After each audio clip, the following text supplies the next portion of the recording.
Hello friends, welcome to PHP echo. और आज के इस वीडियो सेशन में हम बात करेंगे फॉर्म्स की। ठीक है। एचटीएमएल फॉर्म्स बहुत ही इंपॉर्टेंट्स होते हैं किसी भी वेबसाइट्स के लिए या किसी भी टेम्पलेट्स के लिए। जैसे मैंने यहाँ पे आप मेरी वेबसाइट देख पा रहे हैं phpecho.in। ठीक है। अब यहाँ पे मैंने एक यहाँ पे बटन दिया हुआ है जिस पे लिखा है साइन अप नाउ। ठीक, मैं इस पर क्लिक करता हूँ। देखिए, जैसे ही मैंने इस पर क्लिक किया तो क्या हुआ, एक आपके सामने इंटरफेस खुला है जिसमें कुछ डिटेल्स आपसे मांगी जा रही है। ठीक है, मतलब आपका यूज़र नेम, ईमेल, कॉन्टैक्ट हो गया, पासवर्ड हो गया और एक कैप्चा कोड आपको दे रखा है। ठीक है। अब देखिए फ्रेंड्स, हमको आज जो यहाँ पे ट्यूटोरियल में सीखना है वो है एचटीएमएल फॉर्म्स। तो जैसा मैंने आपको बताया कि किसी भी वेबसाइट के लिए फॉर्म्स बहुत इंपॉर्टेंट चीज़ होती है, क्योंकि फॉर्म्स के थ्रू हम क्या करते हैं, किसी भी यूज़र का डेटा लेते हैं या हम डेटा उसे प्रोवाइड कराते हैं। ठीक है। डेटा लेने की बात यह है कि जब भी हम वेबसाइट्स में फॉर्म यूज़ करते हैं, मतलब हमें कोई ना कोई इन्फॉर्मेशन चाहिए होती है कि कौन हमारी वेबसाइट पे विजिट कर रहा है या कौन सी रिक्वायरमेंट है। अब जैसे आप ही मान लीजिए यूट्यूब पे वीडियोस देखते हैं। ठीक है। तो कमेंट्स करते हैं। ठीक। अब कमेंट्स के लिए आपको क्या होता है कि एक टेक्स्ट फील्ड आपको वहाँ पे दिखती है। ठीक है। उस टेक्स्ट फील्ड में आप अपनी कमेंट जो भी होती है, आप अपनी कमेंट्स को लिखते हैं और कमेंट्स लिखने के बाद आप उसको सबमिट कर देते हैं। जैसे ही उसको सबमिट करते हैं वो कमेंट्स आपकी यूट्यूब के वीडियो के नीचे दिखने लगती है। तो फ्रेंड, जो कमेंट यूट्यूब में वीडियोस में नीचे दिखती है, ठीक है, वो कुछ नहीं और आपका फॉर्म पे ही काम होता है। मतलब आप एक फॉर्म पे ही लिख रहे होते हो। ठीक है। तो बेसिकली ये जो चीज़ें हैं वो बहुत इंपॉर्टेंट्स हैं हमारी वेबसाइट्स के लिए, या अगर एचटीएमएल में हम काम कर रहे हैं। और फॉर्म्स यहाँ पे काफ़ी इंपॉर्टेंट्स हो जाता है। ठीक है। अब देखिए फ्रेंड्स, आज हम फॉर्म्स में बहुत सारे एट्रीब्यूट यूज़ करेंगे, कुछ यहाँ पे टैग भी देखेंगे। ठीक है। पहले मैं आपको बता देता हूँ कि फॉर्म्स में हम लोग कौन कौन सा डेटा यूज़ करने वाले हैं। ठीक, मतलब फॉर्म्स हमको बनाना है तो फॉर्म्स बनाने के लिए हम क्या क्या यूज़ करेंगे। देखिए, सबसे पहले तो हम कोई भी किसी का नेम ले सकते हैं, यानी हम नेम के लिए एक टैग यूज़ करेंगे। ठीक है। यहाँ पे मेरा ये सब बताने का मतलब ये है कि हम कैसे अलग अलग डेटा के लिए अलग अलग एचटीएमएल टैगों का यूज़ करेंगे। ठीक है। तो सबसे पहले मान लीजिए हमको नेम लेना है, कोई टेक्स्ट फील्ड होगी। ठीक। और मान लीजिए हमको ईमेल लेना है। ठीक, हमें उसका जेंडर पूछना है। ठीक है। हमें उसके कोर्सेस पूछने हैं कि आप कौन सा कोर्स करना चाहते हो। ठीक है। और मान लीजिए हमें उसका रिज्यूमे अपलोड कराना है। ठीक है। ये सब चीज़ें, और हमें क्या कराना है, फॉर्म को सबमिट भी कराना है। ठीक है। या हमको इनके अलावा कोई भी चीज़ें करानी है तो हम अलग अलग टैग का यूज़ करेंगे। ठीक है फ्रेंड्स। तो अलग अलग टैग यूज़ करने के साथ मैं आपको कुछ एचटीएमएल की भी यहाँ पे बता दे रहा हूँ कि वो टैग होंगे कौन कौन से। देखिए, ये तो हमारा डेटा हो गया कि हम इन डेटा को यूज़ करके एक फॉर्म अच्छा से डिज़ाइन करेंगे। ये एक जनरल सी बात है। ठीक है। अब मेन आते हैं कि एचटीएमएल में हम कौन कौन से टैग यूज़ करेंगे। तो देखिए, सबसे पहले हम लोग टेक्स्ट फील्ड देखेंगे। ठीक। टेक्स्ट फील्ड के बाद हम टेक्स्ट एरिया पे भी बात करेंगे। टेक्स्ट एरिया क्या होता है, जब मैं फॉर्म सभी डिज़ाइन करूँगा तब आपको बताता चलूँगा। ठीक है। उसके बाद हम फाइल पे बात करेंगे कि हम किसी फाइल को कैसे, जैसे मैंने यहाँ पे कहा है कि रिज्यूमे अपलोड कराना है। ठीक है। तो रिज्यूमे को अपलोड कराना है तो उसके लिए हम फाइल का यूज़ करेंगे। अब कैसे यूज़ करेंगे मैं आपको बताऊँगा। ठीक है। हम लोग यहाँ पर ड्रॉप डाउन का यूज़ करेंगे। मतलब एक ड्रॉप डाउन लिस्ट का यूज़ करेंगे सिलेक्शन के लिए। ठीक, हम यहाँ पे चेक बॉक्स यूज़ करेंगे। ठीक है। रेडियो बटन यूज़ करेंगे। ठीक। और हम अपना सबमिट बटन भी यूज़ करेंगे। सबमिट बटन जो फॉर्म के लास्ट में होता है, जिसमें लिखा होता है सबमिट करो, साइन अप करो। ठीक। जैसा यहाँ पेज पे क्या लिखा हुआ है, साइन अप। साइन अप पे जब मैंने क्लिक किया, ठीक है, तो मेरा sign up dot PHP page खुल रहा है और यहाँ पे सबसे लास्ट में एक ये बटन आ रहा है साइन इन का। ठीक है। तो ये हमारा सबमिट बटन हो जाता है, यानी अ, ये वाला बटन। ठीक है। तो हम सबमिट बटन का भी यूज़ करेंगे, ड्रॉप डाउन का यूज़ करेंगे, टेक्स्ट फील्ड यूज़ करेंगे, टेक्स्ट एरिया यूज़ करेंगे, फाइल यूज़ करेंगे, drop down, check box, radio button. ठीक। इस तरीके के हम कुछ यहाँ पे एट्रीब्यूट्स एचटीएमएल में यूज़ करेंगे जिसके थ्रू हम क्या करेंगे, फॉर्म बनाएंगे। तो फ्रेंड्स, इसको मैं थोड़ा साइड में कर देता हूँ। अब हम यहाँ पे अपना फॉर्म डिज़ाइन करना शुरू करते हैं। तो मैंने जैसा कहा कि फॉर्म बहुत इंपॉर्टेंट चीज़ होती है किसी भी वेबसाइट के लिए, किसी भी टेम्पलेट्स के लिए। तो हम यहाँ पे स्टार्ट करते हैं। देखिए, एचटीएमएल में फॉर्म बनाने के लिए हमको कोई ना कोई टैग चाहिए होगा, क्योंकि एचटीएमएल में हम जब भी काम करते हैं तो बेसिकली हम काम करते हैं टैग्स पे। ठीक। हमारे लिए बहुत सारे टैग यूज़ होते हैं एचटीएमएल में, जैसे मैंने आपको टेबल टैग पढ़ाया है, ठीक है। मेन्यू के लिए आपको यूएल टैग बताया है, ठीक है। टीआर टैग बताया है टेबल रो के लिए, टीडी बताया है टेबल कॉलम के लिए, और पैराग्राफ टैग हो गया, हेडिंग टैग्स हो गया, ये बहुत सारे टैग यूज़ होते हैं, ठीक। तो अब फॉर्म के लिए हम क्या यूज़ करेंगे? देखिए, जब हम फॉर्म बनाना शुरू करेंगे तो सबसे पहले हम जो टैग यूज़ करेंगे वो है फॉर्म। वेरी सिंपल, क्योंकि हम फॉर्म डिज़ाइन कर रहे हैं तो हम फॉर्म लिखेंगे। और एचटीएमएल में जैसे ही हम किसी टैग को लिखते हैं, हम वैसे ही उसको क्लोज करते हैं यूजिंग फॉरवर्ड स्लैश, ठीक। ये हमारा फॉरवर्ड स्लैश हो गया, ठीक। बस मैंने क्या करा है, सेम ऊपर वाले टैग को एज इट इज़ लिख दिया है, और बस उस फॉर्म के आगे मैंने क्या किया है, फॉरवर्ड स्लैश को यूज़ कर लिया, ठीक। तो जैसे ही मैंने इसको यूज़ किया, हमारा एक फॉर्म बनना शुरू हो गया, ठीक। अब पहले मैं इसको सेव करा लेता हूँ ताकि आपको साथ साथ में आउटपुट भी दिखाते चले। डेस्कटॉप में मैं यहाँ बना लेता हूँ एक फोल्डर फॉर्म्स, और इसको मैं सेव करा लेता हूँ index.html, ठीक है। अब आप देखेंगे मेरा ये फॉर्म बन चुका है, मतलब मैंने एक एरिया कवर करना शुरू कर दिया कि मेरे को इतने में फॉर्म बनाना है। अब मैं इसको रन भी करा के आपको दिखा देता हूँ कि क्या हो रहा है एक्चुअली। देखिए, फॉर्म्स टैग मैंने खोला और यहाँ पे मैंने इस फॉर्म को क्या कराया, रन। देखिए फ्रेंड्स, अभी यहाँ पे कुछ नहीं आ रहा है क्योंकि मैंने अभी केवल एक एरिया डिज़ाइन किया हुआ है फॉर्म नाम से, ठीक। जैसे आप इसको कंट्रोल यू करेंगे तो आप देखेंगे सोर्स कोड में भी आपको क्या दिखाई देगा, सिर्फ और सिर्फ वही लिखा दिखाई देगा जो मैंने टेक्स्ट एडिटर में लिखा हुआ था। तो फॉर्म्स जनरली आपका एक एरिया कवर कर लिया कि हाँ ये चीज़ें आपकी फॉर्म्स में आनी है, ठीक है। एरिया में हमने कोई भी CSS अभी नहीं दे रखी है, मतलब फॉर्म्स में हमने ना बॉर्डर यूज़ किया है, ना हाइट विड्थ यूज़ की है, इसलिए हमें यहाँ पे अभी कोई भी चीज़ विजुलाइज नहीं हो रही, मतलब यूज़र इंटरफेस की चीज़ें हमें कोई भी नहीं दिख रही। अब हम यहाँ पे काम करना शुरू करेंगे, ठीक है फ्रेंड्स। तो देखिए, सबसे पहले हम क्या करेंगे, फॉर्म्स डिज़ाइन करने के लिए अभी हम बूटस्ट्रैप पढ़ नहीं रहे हैं, कोई भी ऐसी हम CSS नहीं यूज़ कर रहे हैं जो कि हमारे फॉर्म को थोड़ा सा अलाइन कर सके, थोड़ा सा अच्छा कर सके, ठीक है। तो हम फॉर्म्स के अंदर क्या यूज़ करेंगे, हम फॉर्म के अंदर टेबल यूज़ करेंगे। हम टेबल में अपने डेटा को या अपने फॉर्म के जो टैग हैं, इतने सारे टैग मैंने आपको बताए हैं, ये हम अपने टेबल के अंदर यूज़ करेंगे, ठीक है। तो यहाँ पे दो चीज़ें आज आप सीख लेंगे, एक तो फॉर्म के टैग भी आप सीख जाओगे कौन कौन से टैग यूज़ होते हैं फॉर्म्स में, और उसको टेबल के अंदर मैनेज कैसे करते हैं, ठीक। तो फॉर्म के अंदर मैंने टैग दिया टेबल, वेरी सिंपल, इसमें कोई दिक्कत नहीं है। मैंने उस दिन बताया था कि फॉर्म के अंदर हमें कोई चीज़ देनी है, डिफ के अंदर कोई चीज़ हमें देनी है, तो जहाँ से वो स्टार्ट हो रहा है और जहाँ पे एंड हो रहा है उसके बीच में हम चीज़ें लिखते हैं। तो टेबल हमने लिखना शुरू किया फॉर्म के बीच में, क्योंकि फॉर्म के अंदर ही हमको ये चीज़ें रखनी है।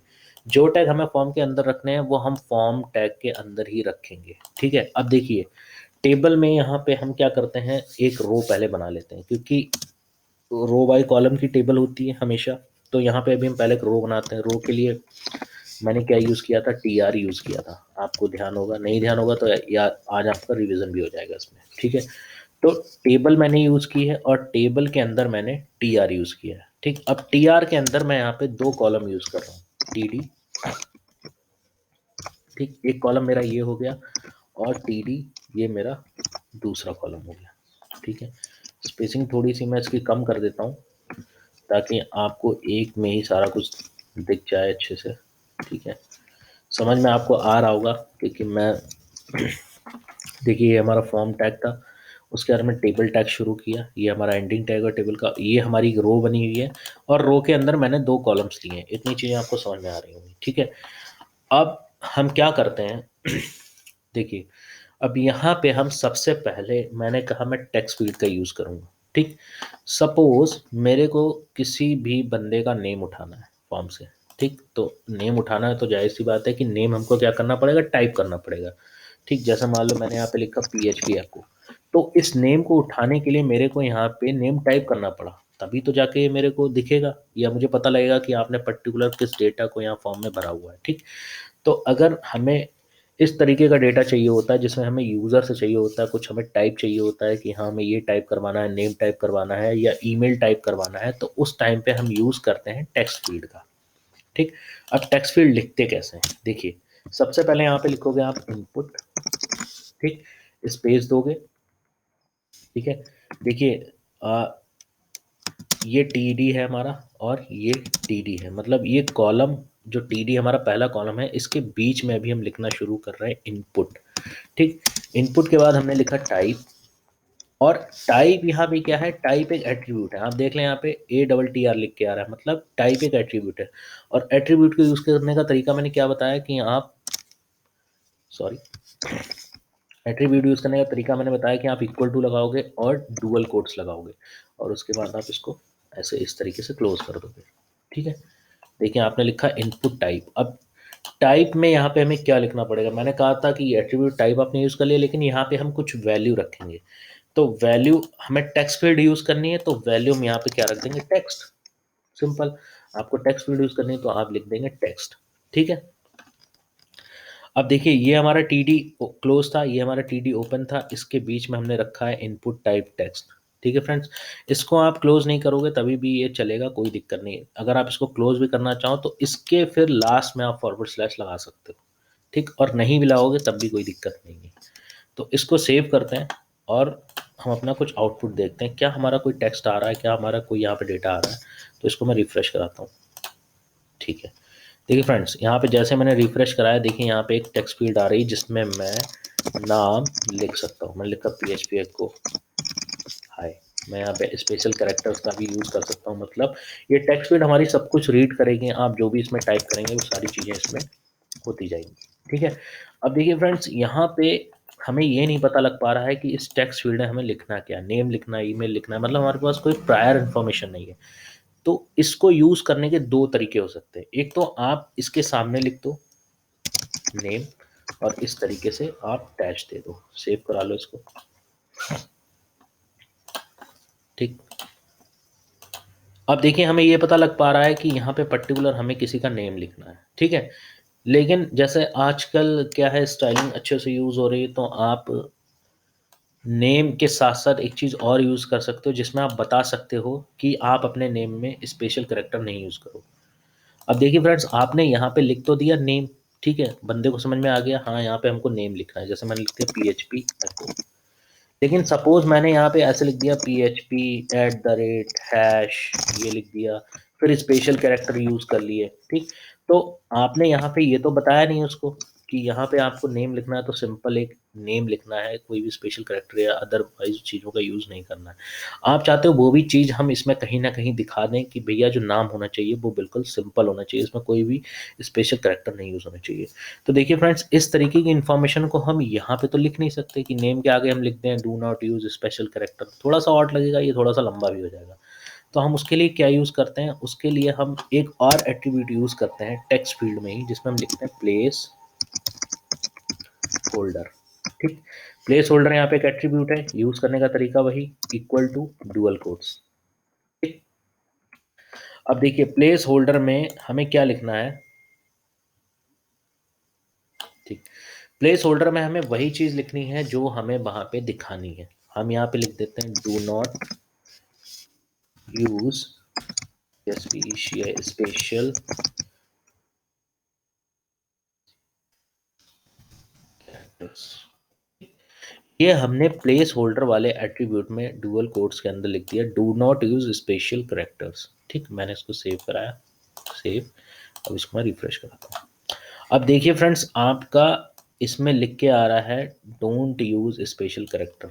ठीक, ये काफ़ी थोड़ा सा लंबा हो गया, हम टेक्स्ट बॉक्स की अगर विड्थ बढ़ा देंगे यूजिंग CSS तो हमारा ये पूरा दिखने लगेगा। ठीक, या डोंट यूज़ स्पेशल कैर मैं यहाँ पे कर दे रहा हूँ। ठीक है, सपोज हम शॉर्ट फॉर्म यहाँ पे यूज़ कर ले रहे हैं जिससे हमको थोड़ा सा दिख जाए यहाँ पे। ठीक है फ्रेंड्स, यहाँ पे लिखा है डोंट यूज स्पेशल कैरेक्टर। अब आप देख रहे हैं यहाँ पे हम दो चीज़ें एक साथ यूज़ कर पा रहे हैं। एक तो हम बंदे को ये भी बता पा रहे हैं या किसी यूज़र को ये भी बता पा रहे हैं कि आपको यहाँ पे पर्टिकुलर नेम लिखना है, और नेम लिखना कैसा है, विदाउट स्पेशल कैरेक्टर। आपको कोई भी कैरेक्टर यूज़ नहीं करना है स्पेशल। ठीक है, तो इस तरीके से आपने दो एट्रीब्यूट यूज़ कर लिए। एक तो इनपुट टाइप टेक्स्ट, आप जब लिखोगे तो यहाँ पे क्या होगा, आपका टेक्स्ट फील्ड आ जाएगी, और दूसरा आपने प्लेस होल्डर में बता भी दिया है कि भैया कोई भी स्पेशल कैरेक्टर का यूज़ मत करना।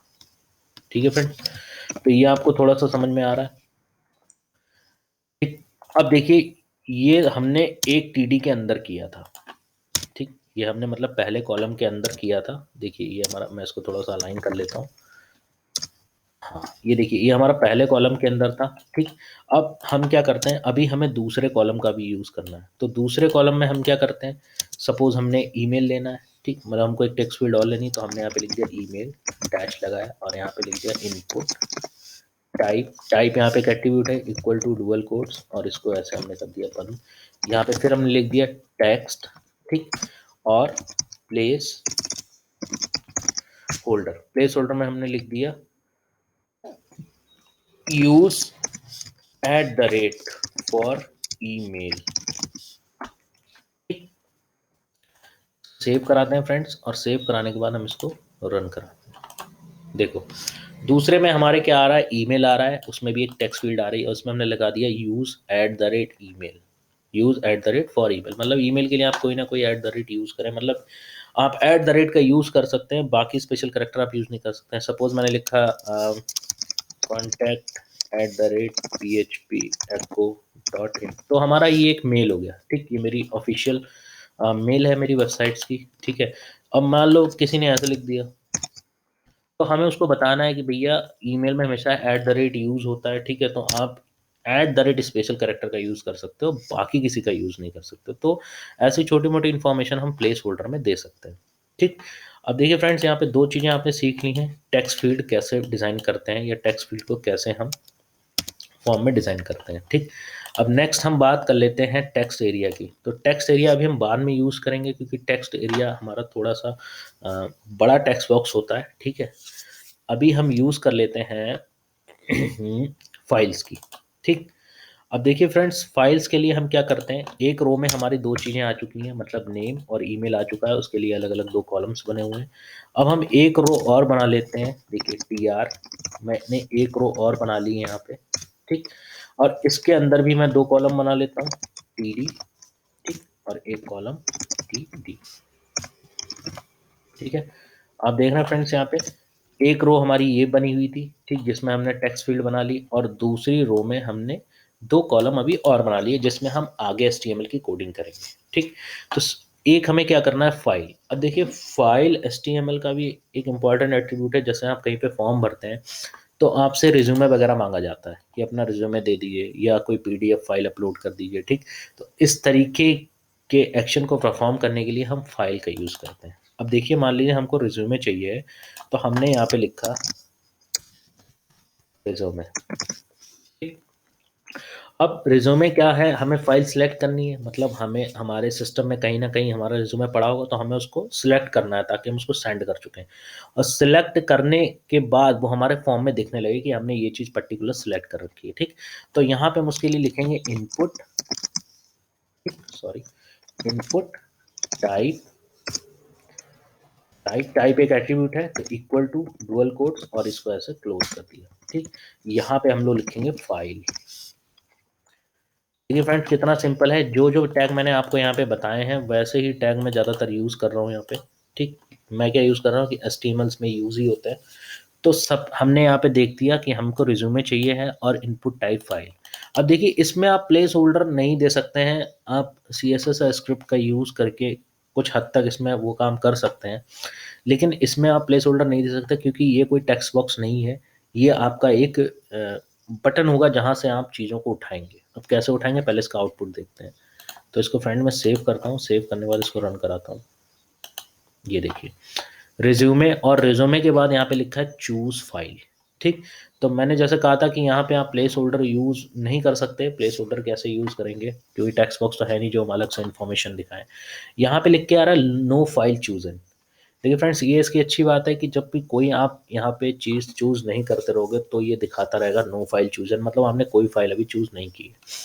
अब फाइल को चूज़ करना है तो देखिए काम भी करेगा, आपको क्लिक करना है, इस पर क्लिक करने के बाद एक पॉपअप खुल जाएगा, मतलब ये हमारी विंडो पॉपअप खुल गई इसके क्लिक करने पर। अब यहाँ पे सपोज मैं डेस्कटॉप खोल लेता हूँ, और डेस्कटॉप पे कोई भी मेरा रिज्यूमे फाइल आप समझ लीजिए कि अ,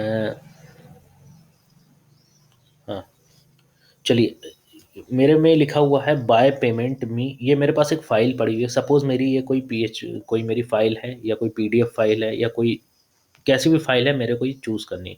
तो मैंने इस पे क्लिक किया, और क्लिक करने के बाद मैं इसको ओपन पे क्लिक कर दूंगा। अब आप देख रहे हो जैसे ही मैंने ओपन पे क्लिक किया, यहाँ पर उसका नाम लिख के आ गया कि by payment member dot P. ठीक, मतलब जो भी फाइल आप यहाँ से सिलेक्ट करोगे वो फाइल का नेम आपको यहाँ पे दिख जाएगा। देखिए ये मेरी एक पीएचपी फाइल थी, इसलिए यहाँ पे डॉट पीएचपी पूरा दिखा रहा है। सपोज मैं कोई इमेज चूज करता हूँ, मेरे को इमेज भी अपलोड करानी पड़ सकती है, अपना फोटोज़ वगैरह आप अपलोड कराते हो तो यहाँ पे चूज फाइल करोगे और मान लीजिए मेरे को ये इमेज चूज करनी है, मैंने इसको चूज कर लिया। अब देखिए इस इमेज का नेम आ गया ab.jpg। ठीक, हम कोई और भी फाइल चूज करते हैं, सपोज मैं यहाँ पे डाउनलोड में जाता हूँ, डाउनलोड में देखता हूँ कोई पीडीएफ फाइल पड़ी हो। हाँ ठीक है फ्रेंड्स, ये देखिए ये पीडीएफ फाइल पड़ी हुई है। ठीक है, एक एचटीएमएल टाइप का डॉक्यूमेंट है जो पीडीएफ है, इसको मैं क्लिक करता हूँ। ये देखिए इसका नेम आ रहा है और इसके नेम के साथ इसका एक्सटेंशन भी आ रहा है, और आप इस पे एरो ले आएंगे तो ये पूरा नेमिंग के साथ आपको दिखाएगा। ठीक है फ्रेंड्स, तो इस तरीके से आप रिज्यूमे वगैरह अपलोड कराते हैं या कोई फाइल अपलोड कराते हैं, कोई इमेज अपलोड कराते हैं या कोई भी अपनी इन्फॉर्मेशन अपलोड कराते हैं as a form of file, तो वहाँ पे आप इनपुट टाइप फाइल का यूज़ करोगे। ठीक है, तो ये हमारा इनपुट टाइप फाइल हो गया। अब इसके बाद हम देखते हैं ड्रॉप डाउन्स। ठीक, ड्रॉप डाउन लिस्टिंग कैसे आती है, देखिए जनरली हम क्या होता है फॉर्म में हमसे पूछा जाता है जेंडर। ठीक, कि आप मेल हो या फीमेल हो। ठीक, तो जेंडर के लिए हम क्या यूज़ करते हैं जेंडर के लिए हम यहाँ पे ड्रॉप डाउन यूज़ करके देखते हैं कि जेंडर के साथ हम ड्रॉप डाउन कैसे यूज़ कर सकते हैं। तो देखिए मैं इसको अभी एक लाइन ब्रेक कर ले रहा हूँ ताकि आपको अच्छे से विजिबल हो जाए कि मैं जेंडर के लिए जो कोडिंग करना शुरू कर रहा हूँ उसके लिए मैं कैसे कोडिंग कर रहा हूँ। देखिए मैंने यहाँ पे लिख दिया जेंडर।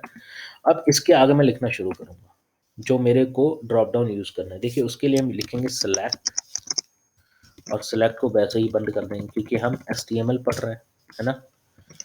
एचटीएमएल पढ़ रहे हैं तो एचटीएमएल में हम जैसे ओपन करते हैं वैसे ही हम क्लोज करते हैं। ठीक, सिलेक्ट हमारी एक लिस्ट आ जाती है जो कि हमको ये बताती है हाँ कि पर्टिकुलर जो ऑप्शंस दे रखे हैं उसमें आपको क्या सिलेक्ट करना है। ठीक, तो यहाँ पे मेरे को क्या सिलेक्ट करना है, यहाँ पे मेरे को ऑप्शन देना है, यूज़र को ऑप्शन देना है कि आपको क्या सिलेक्ट करना है। तो एक मैं दे सकता हूँ मेल। ठीक, और दूसरा मैं ऑप्शन में दे सकता हूँ फीमेल। ठीक है फ्रेंड, सिलेक्ट मैंने एक टैग यूज़ किया, सिलेक्ट को बंद किया, और सिलेक्ट के अंदर मेरे को जो जो ऑप्शन देने थे मेल फीमेल अदर्स।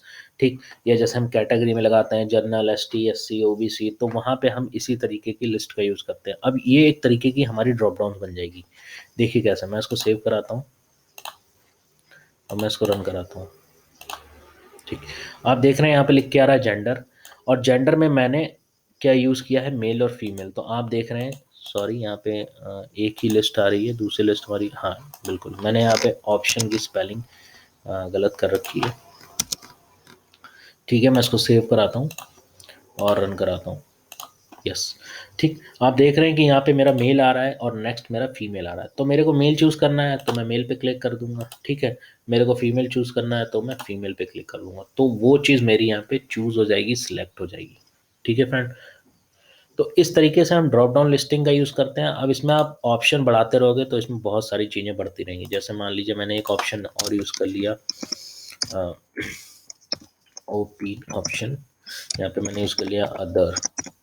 ठीक, इसको मैंने कराया सेव, और देखिए जैसे मैंने अदर यूज़ किया तो एक ऑप्शन हमारा बढ़ जाएगा, मेल फीमेल अदर। अदर पे क्लिक किया तो अदर सेलेक्ट हो जाएगा, वेरी सिंपल। ठीक है फ्रेंड, तो यहाँ पे हमने ड्रॉप डाउन्स का यूज़ कर लिया, फाइल्स का यूज़ कर लिया, टेक्स्ट एरिया का यूज़ कर लिया। ठीक है, टेक्स्ट एरिया के लिए हम लोग इनपुट टाइप टेक्स्ट यूज़ करते हैं, प्लेस होल्डर एक उसमें एक्स्ट्रा आप एट्रीब्यूट यूज़ कर सकते हैं। फाइल के लिए हम लोग इनपुट टाइप फाइल यूज़ करते हैं। ठीक है, इसमें भी आप एट्रीब्यूट यूज़ कर सकते हैं बट जनरली आप इनपुट टाइप फाइल यूज़ करते हैं। ठीक है, सिलेक्ट के लिए हम जनरली जो यूज़ करते हैं वो सिलेक्ट टैग यूज़ करते हैं, और सिलेक्ट के अंदर हमें क्या क्या चीज़ें देनी, कितने सिलेक्शन देने हैं, उन सारे सिलेक्शन को हम एज अ ऑप्शंस में रखते हैं। जैसे ऑप्शन ओपन करेंगे, ऑप्शन क्लोज करेंगे, उसके बीच में जो भी हमें चीज़ लिखनी होगी वो हम लिख देंगे, वो हमारी लिस्टिंग में दिखाने लगेगी। ठीक है फ्रेंड्स, अब ड्रॉप डाउन के बाद हम आते हैं चेक बॉक्स पे। ठीक, तो हम एक रो और बना लेते हैं क्योंकि हम रो वाइज काम कर रहे थे। हमने एक रो बनाई थी, रो के अंदर दो दो कॉलम्स लेके हम लोग चल रहे थे। आप देख रहे हैं दो कॉलम्स बने हुए हैं और ये हमारी रो बनी हुई है। ठीक है, तो हम एक नेक्स्ट रो और बना लेते हैं, पी आर, ये हमारा क्लोज हो गया। अब इसके अंदर TD, ठीक, और TD।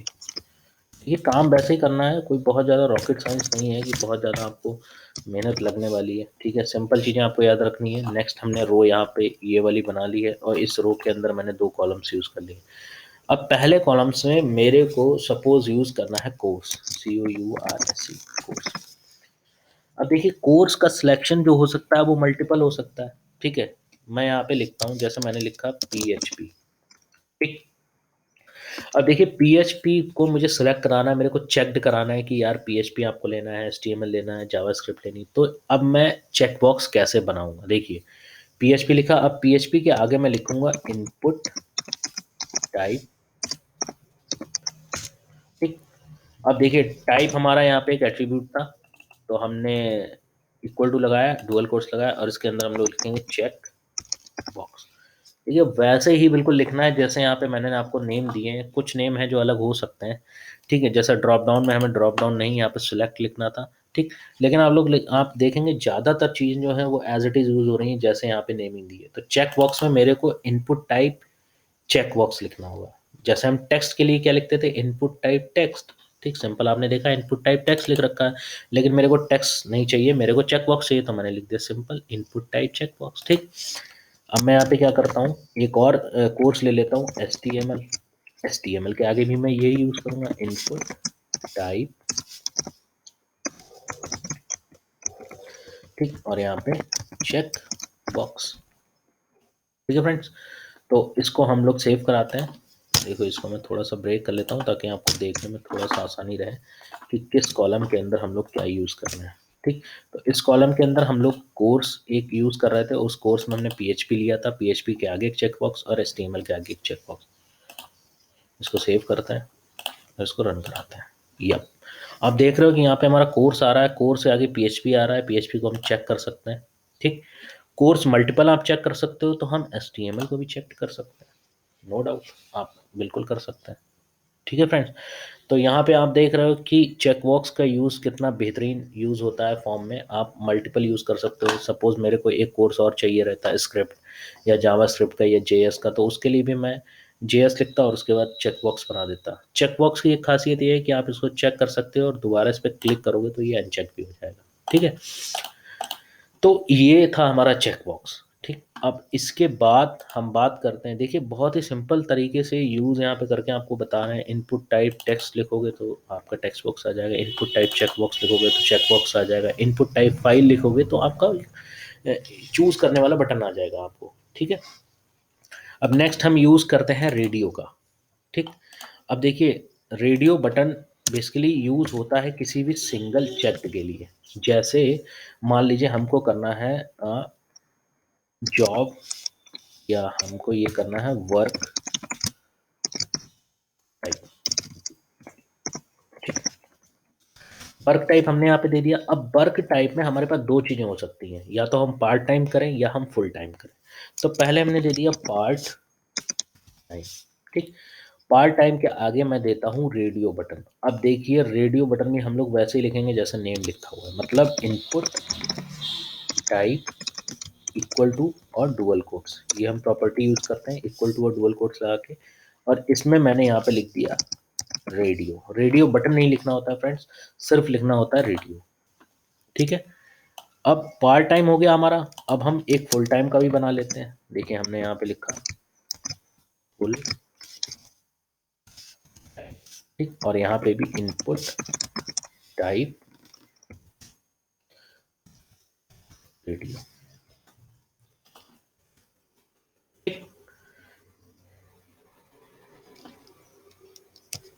यहाँ पे मैंने एक पार्ट टाइम के लिए रेडियो बटन बना लिया। इसको मैं नीचे कर देता हूँ ताकि आपको ये सही से दिखता रहे, आपको विजुअलाइजेशन में दिक्कत ना हो। देखिए फ्रेंड्स अब आपको अच्छे से दिख रहा होगा। वर्क टाइप में हमने दो चीज़ें ले रखी हैं, एक पार्ट टाइम ले रखा है, एक फुल टाइम ले रखा है, ठीक है। और दोनों के आगे हमने इनपुट टाइप रेडियो लिख रखा है, ठीक। तो इसको हम सेव करते हैं और सेव करने के बाद इसको देखते हैं कि किस तरीके का इसका आउटपुट आता है। ये देखिए फ्रेंड्स यहाँ पे वर्क टाइम आपका आ रहा है पार्ट टाइम और फुल टाइम। अब देखिए फ्रेंड्स आप ये कहेंगे कि जब हमें चेक बॉक्स में हमारा सिलेक्शन हो रहा था तो हमें रेडियो बटन की ज़रूरत क्यों पड़ी, हम फालतू में रेडियो बटन क्यों बनाएं। है ना। तो देखिए इसका भी एक रीज़न है। देखिए पहला रीज़न मैं आपको बता देता हूँ कि चेक बॉक्स में आप जो भी चीज़ सिलेक्ट करते हो वो आप अनचेक भी कर सकते हो। जैसे मैंने पीएचपी और एचटीएमएल को सिलेक्ट किया तो मैं क्लिक करके इसको अनचेक कर सकता हूँ। लेकिन रेडियो बटन में अगर मैंने एक बार चीज़ को चेक कर लिया तो मैं इसको अनचेक नहीं कर पाऊंगा। तब तक नहीं कर पाऊंगा जब तक मैं इस फॉर्म को रिफ्रेश नहीं कर देता। जैसे ही रिफ्रेश करूंगा सारे चेक गायब हो जाएंगे। ठीक है। लेकिन रेडियो बटन हम ज़्यादातर यूज़ करते हैं सिंगल सिलेक्शन के लिए। भाई वर्क टाइप में या तो हम पार्ट टाइम सेलेक्ट करें या फुल टाइम सेलेक्ट करें। अगर हम फुल टाइम सेलेक्ट कर रहे हैं तो पार्ट टाइम सेलेक्ट ना हो, अगर पार्ट टाइम सेलेक्ट कर रहे हैं तो फुल टाइम सेलेक्ट ना हो। ठीक है। तो इसके लिए हम एक और एट्रीब्यूट यूज़ कर लेंगे एडिशनल। ठीक है, जो कि हमारे चेक बॉक्स को एज अ सिंगल सिलेक्शन काम कराएगा। तो वो कैसे यूज़ करेंगे देखिए, हमने इनपुट टाइप रेडियो लिखा हुआ है, इसके बाद हम एक और एट्रीब्यूट कर यूज़ कर लेते हैं नेम। और नेम में हम क्या लिख देते हैं, टाइप।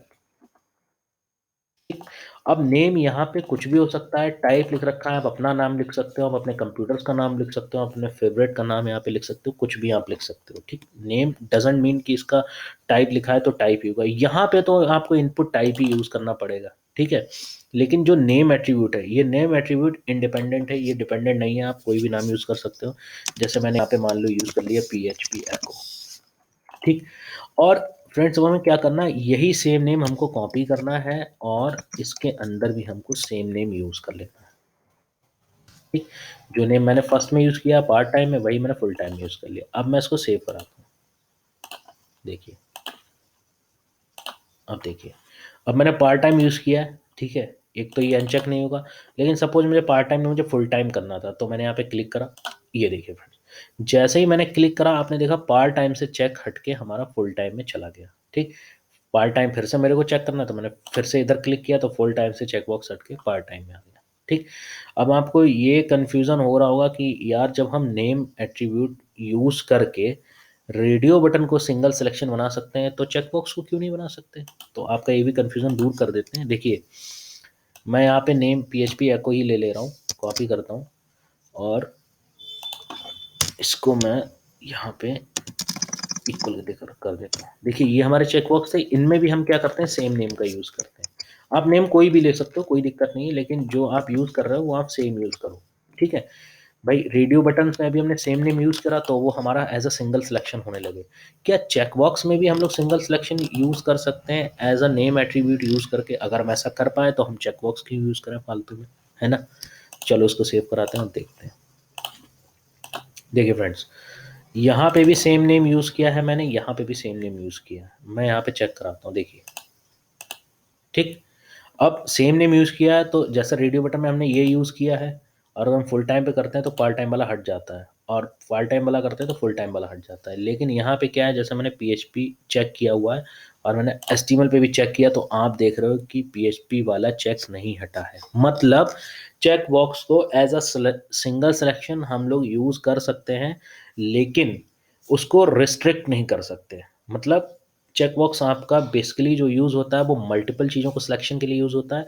पर अगर आप रेडियो बटन का यूज़ कर रहे हो तो आप मल्टीपल सिलेक्शन भी कर सकते हो और सिंगल सिलेक्शन भी कर सकते हो, जबकि चेक बॉक्स में आपके नेम का कोई असर नहीं होता है। ठीक है। नेम एट्रीब्यूट का कोई खास असर नहीं होगा, इस पे कोई भी असर नहीं होगा। ये सिंगल सिलेक्शन नहीं करेगा, ये मल्टीपल सिलेक्शन ही करेगा। जबकि रेडियो बटन में अगर मैं नेम हटा दूँ तो आप क्या करोगे, केवल तो दोनों को आप यूज़ कर सकते हो। लेकिन जब आप फॉर्म की डिटेल्स लोगे तो आपको नेम एट्रीब्यूट यूज़ करना ही करना पड़ेगा। वो कैसे यूज़ करना पड़ेगा आगे जब ट्यूटोरियल्स पढ़ेंगे तो हम देखेंगे। तो जैसे ही आप नेम एट्रीब्यूट यूज़ करोगे आपको इसमें भी नेम एट्रीब्यूट यूज़ करना पड़ेगा और चेक बॉक्स में भी यूज़ करना पड़ेगा, रिज्यूमे में भी यूज़ करना पड़ेगा, जेंडर में भी यूज़ करना पड़ेगा, ईमेल में भी यूज़ करना पड़ेगा, टेक्स्ट फील्ड में भी यूज़ करना पड़ेगा, टेक्स्ट एरिया में भी यूज़ करना पड़ेगा। सभी जगह नेम एट्रीब्यूट आपको यूज़ करना ही करना पड़ेगा। तो उस समय क्या होगा, जो रेडियो बटन होगा वो सिंगल सिलेक्शन का काम करेगा। तो अब आपको समझ में आ गया कि नेम का जो एट्रीब्यूट है वो रेडियो बटन पे काम करेगा, और जैसे ही हम इसको लगाएंगे तो ये सिंगल सिलेक्शन करना शुरू कर देगा, जबकि चेक बॉक्स पे इसका कोई प्रभाव नहीं पड़ता है। ये आपका डाउट क्लियर हो गया। ठीक है। नेक्स्ट हम देख लेते हैं, एक हमारा बटन बचा हुआ है। ठीक। और एक हमारा टेक्स्ट एरिया बचा हुआ है। तो सबसे पहले हम एक रो और बना लेते हैं। ठीक है, TR। इस TR में हम 2 कॉलम बना लेते हैं हमेशा की तरह। देखिए फ्रेंड, बहुत ही सिंपल है, कोई भी कन्फ्यूज़न हो आप पूछ सकते हैं, बिल्कुल बता सकते हैं, कोई दिक्कत नहीं है। बहुत ही इसलिए सिंपल लेके चल रहा हूँ, बहुत बेसिक से लेके चल रहा हूँ। अब देखिए सबसे पहले हम काम करते हैं टेक्स्ट एरिया पे। देखिए टेक्स्ट एरिया हमारा यूज़ होता है बड़ी इन्फॉर्मेशन को लेने के लिए। जैसे हमें कोई मान लीजिए कोई लेटर लिखना है किसी को, ठीक है? तो हम क्या करेंगे, जनरली टेक्स्ट एरिया का यूज़ करते हैं। अब इसका यूज़ क्यों करते हैं, पहले मैं यहाँ पे इसको लिख लेता हूँ, फिर आपको आउटपुट में दिखाता हूँ, तब आपको जल्दी समझ में आएगा। तो टेक्स्ट एरिया लिखने के लिए हम लोग यूज़ करते हैं text area, same tag use करेंगे। और टेक्स्ट एरिया में ये है कि जैसे हम इसको ओपन करेंगे वैसे ही क्लोज करेंगे। ये इसका सिंटैक्स रहता है, आप तरीका समझ लो, ठीक। और टेक्स्ट एरिया में हम लोग अभी कुछ नहीं लिख रहे हैं, आप नेम एट्रीब्यूट यहाँ पे लिख सकते हो, लेकिन अभी मैंने सिर्फ क्या लिखा है, टेक्स्ट एरिया शुरू किया और टेक्स्ट एरिया को फिनिश किया, ठीक। अब इसको मैं सेव करता हूँ, ठीक। सेव करने के बाद इसको मैं यहाँ पे ओके करता हूँ, ठीक है फ्रेंड्स। आप देख रहे हैं ये हमारा टेक्स्ट एरिया आ रहा है। यहाँ पे मैं कुछ पहले लिख देता हूँ ताकि आपको समझ में आए, MESSAGE मैसेज, ठीक। ये टेक्स्ट एरिया हमारा ओपन हुआ है और यहाँ पे हमारा क्लोज हुआ है, बीच में हमने अभी कुछ नहीं लिख रखा है। इसको मैं सेव कर देता हूँ, यस। अब आप देख रहे हैं यहाँ पे मैसेज लिख के आ रहा है, ठीक। मैसेज के बाद हमारा एक बड़ा सा टेक्स्ट बॉक्स आ रहा है, ये हमारे नॉर्मल आ रहे हैं, ये हमारे बड़े टेक्स्ट बॉक्स आ रहे हैं। अब देखिए फ्रेंड्स अंदर क्या है, अंतर ये है, जैसे मान लीजिए इसमें मैंने अपना नाम लिखना, जैसे मैंने इसमें कुछ लिखना शुरू किया कि PHP Echo is the best channel for basic learning. अब देखिए फ्रेंड्स, इसमें मैंने जब लंबी स्ट्रिंग लिखना शुरू की तो क्या हुआ, ये एक्चुअली आगे बढ़ता जा रहा है। मैं स्पेस देता जाऊंगा, ये आगे बढ़ता जाएगा। मतलब अगर मेरे को पीछे की चीज़ देखनी है कि मैंने पीछे क्या लिखा हुआ है, जैसे मान लीजिए मैंने बेस्ट लर्निंग यहाँ तक मैंने लिखा हुआ था, अब मेरे को ये देखना है कि यार स्टार्टिंग में मैंने क्या लिखा था, तो मैं अपने कर्सर को पीछे ले जाऊंगा और तब देख पाऊंगा हाँ स्टार्टिंग में मैंने PHP को लिखा था। लेकिन अगर हम टेक्स्ट एरिया का यूज़ करते हैं तो ये प्रॉब्लम हमें फेस नहीं करनी पड़ती है। जैसे मैं इसको क्या करता हूँ, कॉपी करता हूँ इस पूरे टेक्स्ट को और यहाँ पे लिखता हूँ, देखिए। अब इसमें क्या है कि इसमें मैं आराम से ये देख सकता हूँ कि स्टार्टिंग में मैंने क्या लिखा था और लास्ट में मैंने क्या लिखा था। अब आप कहोगे इसमें भी तो स्क्रॉलिंग आ रही है, हम नीचे लिखते जाएंगे इस लर्निंग, ठीक। पोर्टल पोर्टल फॉर बिगिनर्स, ठीक। इस तरीके का यूज़ हम करके यहाँ पे टेक्स्ट लिखते हैं। तो आप कहोगे इसमें भी तो स्क्रॉलिंग आ रही है, लेकिन इसमें एक एडिशनल फीचर है, क्या, हम इसको कॉर्नर से पकड़ के अगर हम इसको ऐसे खींच दें, ठीक है फ्रेंड्स, तो आप देख रहे हो कि ये कितना एडजस्टेबल है। हमें जो भी चीज़ें अब लिखनी है यहाँ पे, ये ऑटोमेटिकली इसको ब्रेक करता जाएगा। मतलब अब ये स्क्रॉलिंग नहीं दे रहा है जब तक इसकी फील्ड्स को हम कवर नहीं कर लेंगे। देखिए मैंने कुछ भी यहाँ पे लिखा हुआ है, अब देखिए फील्ड्स को कवर करना शुरू कर दिया। सपोज मेरे को और अभी इसको बड़ा करना है तो मैं इसको खींच के पकड़ के और बड़ा करता जाऊँगा। तो आप फ्रेंड देख रहे हो कि हमको बड़ा मैसेज लिखना है, तो अगर हमको लेटर वगैरह लिखना होता है तो हमें ये चीज़ देखनी पड़ती है कि हमने ऊपर क्या लिखा था, ठीक है, स्टार्टिंग में क्या लिखा था, लास्ट में क्या लिखा था, ठीक। तो इन चीज़ों के लिए, ठीक, हमें प्रॉब्लम ना हो तो ऐसी जगह पे हम टेक्स्ट एरिया का यूज़ करते हैं। ये हमको बड़ा स्पेस प्रोवाइड कराता है और जो भी लिखा हुआ है उसको हम प्रॉपर्ली देख भी सकते हैं, एक ही व्यू में उसको हम देख सकते हैं। तो ये काम रहता है टेक्स्ट एरिया का, ठीक है। अब आपको समझ में आ गया होगा। इसमें हमको कर्सर को इधर उधर ले जाना पड़ेगा, लेकिन इसमें हमें सेम जगह पे ही हर चीज़ दिख जाएगी, ठीक है फ्रेंड्स। तो रिफ्रेश करते हैं और रिफ्रेश करने के बाद ये अपनी नॉर्मल साइज़ में फिर आ जाएगा। आप इसको कॉर्नर से पकड़ के लेफ्ट हैंड माउस का क्लिक करके और नीचे करते जाएंगे और ये बढ़ता जाएगा। आप साइड में भी इसको बढ़ा सकते हैं, नीचे भी बढ़ा सकते हैं, जैसे चाहें आप इसको स्क्रॉलेबल कर सकते हैं, छोटा भी कर सकते हैं, ठीक है। तो इसको रिफ्रेश करते हैं। नेक्स्ट हम चलते हैं अपने एट्रीब्यूट पे, जो है हमारा सबमिट बटन या कोई भी बटन, ठीक है। तो देखिए यहाँ पे हम यूज़ करते हैं इनपुट टाइप बटन, ठीक। और सबसे पहले हम ये देखते हैं कि बटन लिखने के लिए हमको सिर्फ और सिर्फ HTML में लिखना पड़ता है इनपुट टाइप बटन, ठीक। अब देखते हैं इसका आउटपुट क्या आता है। देखो इनपुट टाइप मैंने बटन लिखा तो आप देख रहे हैं कि अभी ये केवल एक बटन जैसा आ रहा है, लेकिन इस पर कुछ लिखा नहीं है, ठीक है। तो बटन पे कुछ ना कुछ वैल्यू आए, उसके लिए हम जो इसमें एट्रीब्यूट एडिशनली यूज़ करते हैं वो है वैल्यू, ठीक। इक्वल टू लगाया, डुअल कोट्स, वैल्यू के अंदर मैंने लिख दिया सबमिट, ठीक, या सबमिट फॉर्म, इसको मैंने कराया सेव, ठीक। सेव कराया, सेव कराने के बाद मैं इसको रन करूँगा। देखिए यहाँ पे लिख के आ गया सबमिट फॉर्म। अब ये एक हमारे तरीके का बटन यूज़ हो गया। ठीक है फ्रेंड्स। तो बटन यूज करने के लिए आप इनपुट टाइप बटन यूज कर सकते हो, ठीक। और आप एक चीज और यूज कर सकते हो बटन के लिए, जैसे मैं इसी में एक कॉलम और बढ़ा लेता हूँ। देखिए यहाँ पे मैंने लिखा है, देखिए मैं वैल्यू टैग को हटा रहा हूँ सेकंड वाले बटन से, और यहाँ पे मैं दूसरे में लिखता हूँ इनपुट टाइप सबमिट, और इसको करता हूँ सेव। अब देखिए फ्रेंड्स, देखिए इस वाले बटन में हमने लिखना पड़ा था, हमको वैल्यू टैग यूज करना पड़ा था, ठीक। और इस वाले में हमको वैल्यू टैग नहीं लिखना पड़ा। आप देख रहे हो पहले वाले में हमने लिखा था सबमिट फॉर्म, तब जाके वैल्यू आ रही थी, लेकिन इसमें हमने कुछ भी नहीं लिखा है, इसमें सिर्फ हमने लिखा है इनपुट टाइप सबमिट, और यहाँ पे लिखा है इनपुट टाइप बटन। अब मैंने ऐसा क्यों यूज किया हुआ है, तो फ्रेंड्स अभी आप केवल इस फॉर्म के स्ट्रक्चर को देख लीजिए, जो जो मैंने एट्रीब्यूट्स यहाँ पे यूज़ किए हैं, या फॉर्म डिज़ाइन करने के लिए कौन कौन सी चीज़ें, कौन कौन से टैग मैंने यूज़ किए हैं, आप अच्छे से समझ लीजिए। दो यहाँ पे चीज़ें और हैं कि इनपुट टाइप बटन का भी यूज़ करते हैं और इनपुट टाइप सबमिट के भी यूज़ करते हैं, और ये इन दोनों का काम क्या होता है, क्यों इसमें हमें वैल्यू टैग ऐड करना पड़ रहा है, और क्यों इसमें हमें कोई भी वैल्यू टैग नहीं देना पड़ रहा है, लेकिन फिर भी ये बटन का काम कर रहा है फ्रेंड्स। तो नेक्स्ट ट्यूटोरियल में फ्रेंड्स हम ये डिस्कस करेंगे कि जो ये बटन होते हैं, इनपुट टाइप बटन और इनपुट टाइप सबमिट, ये कहाँ पे यूज़ होते हैं और किस लिए यूज़ होते हैं, किस फॉर्म में यूज़ होते हैं या किस फॉर्म में नहीं यूज़ होते हैं, या ये दो अलग अलग क्यों हैं, हम दो अलग अलग बटन्स क्यों पढ़े। हम CSS कर सकते हैं, बटन को डिज़ाइन कर सकते हैं, लेकिन दो अलग अलग टाइप के हमको यहाँ पे बटन दे रखे हैं, एक इनपुट टाइप बटन दे रखा है और एक इनपुट टाइप सबमिट दे रखा है।